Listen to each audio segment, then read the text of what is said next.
So who are some of your favorite artists? I know you be heavy on the No Limit. Was it like you a heavy No Limit fan? We had to be, obviously, but who are Yeah, some of your favorite artists? are you talking about hip hop or what, or just in general? Because I mean, if we talk, the crazy thing before hip hop, I was, before being a big No Limit fan, I was listening to mainly East Coast artists. I was listening to some of the West, but I had older people around me that, for the most part, they was giving me stuff that was, it was East Coast artists. It was, your Def Squads, yeah, your Wu Tangs, yeah, your Boot Camp Clicks, Buckshots, OGC,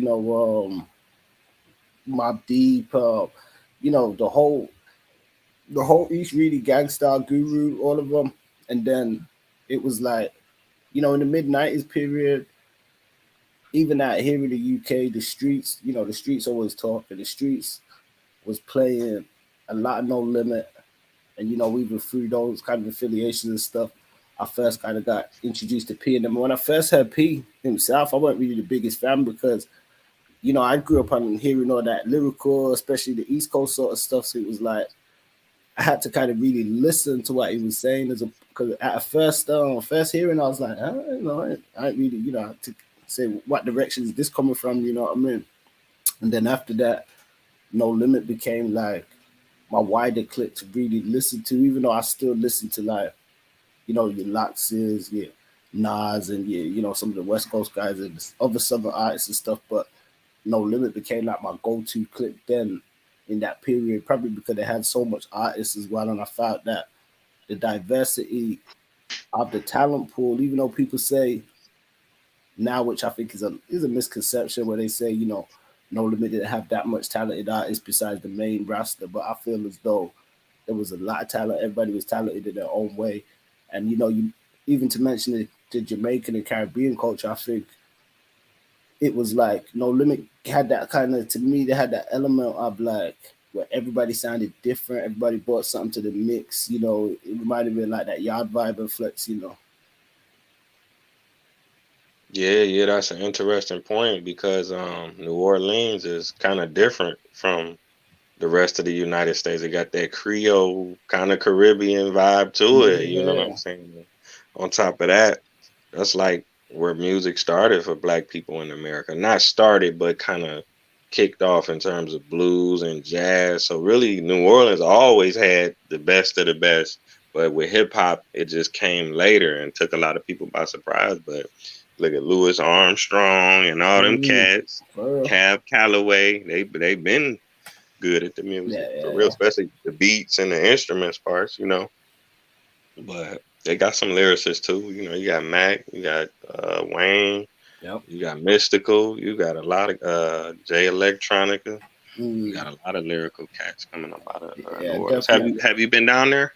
Oh yeah, yeah. I've been out a few times. It's like, as you said, even just been to the House of Blues, all that sort of stuff as well. Feeling the as you said, the traditional soulful vibe and stuff that's just there, and it kind of reminded me of being out in the Caribbean to an extent, because I see so much brothers with dreads and rocking the red, gold, and green, and different sort of things, and it was like, it was just kind of crazy. And I remember once I was, I think I was in mid city or somewhere I was at, and I got to like get some breakfast. I was in like a McDonald's or something like that, and this woman comes in and she's telling a story to somebody else in the shop about how her daughter got killed, like about some, she was married to or seeing some guy or yada yada yada. I don't mean to make light. I'm saying yada yada yada now. I'm just going through the story, but nonetheless, she tell the story of how her daughter got killed, and she telling somebody in the store, and I'm kind of there and I'm listening. It's kind of hard not to hear it.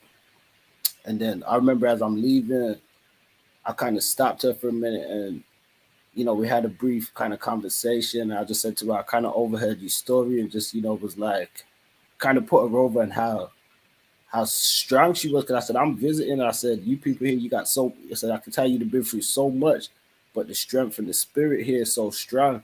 And, we had a little moment, gave her a little hug, and I left and stuff. So I just wanted to say that, because the people, I feel, they have been through so much, and some know, even with the hurricanes and other things and just different things that have happened. But the strength and the spirit, and there's a lot of love there. And that's what she said to me. She said, "We've been through so much, but we love each other." So I just wanted to say that. Oh yeah, no doubt. So I appreciate you sharing that. But yeah, man, them some strong people. They done been through a lot, still going through a lot. But yeah, I was a No Limit head back in the day. I used to get the Source and the Vibe and the Double XL. I used to get it sent to my house. I had a subscription. It was like, Okay. if you buy it at the store, it'd be like $3. But if you buy the subscription, it was like $1 per issue or something. They'd mail it out. So No Limit, they had all them albums coming out. Like it'd be Mystical, Mac, Fiend, Soldier Slim, and I cut them out each one, and I put it like at the top of my wall. I had the whole No Limit catalog going all the way around. I was a No Limit Nice. soldier for real. I Okay. used to be Yeah. buying all them CDs.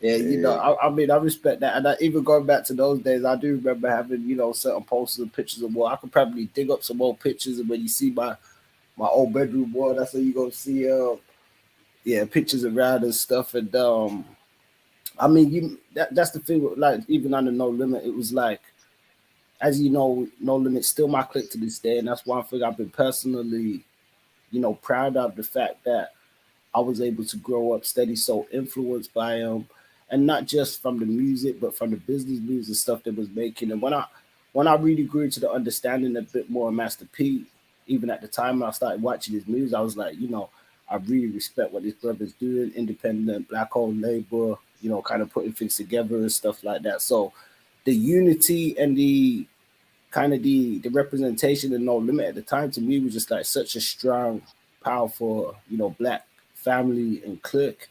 So I was, definitely 10 toes in, all the movies I was picking up where we could get them out here in the UK. We used to have to pay like probably £20 a CD, which those days would have been like 20, maybe 20 something dollars, and that would be like an import because they would have to import them in every week. So Mm. every week, we'll be going to the store. I just spent mad money on No Limit for the albums to the clothes to the DVDs, everything else. But it's all love. That's what's up. That's what's up.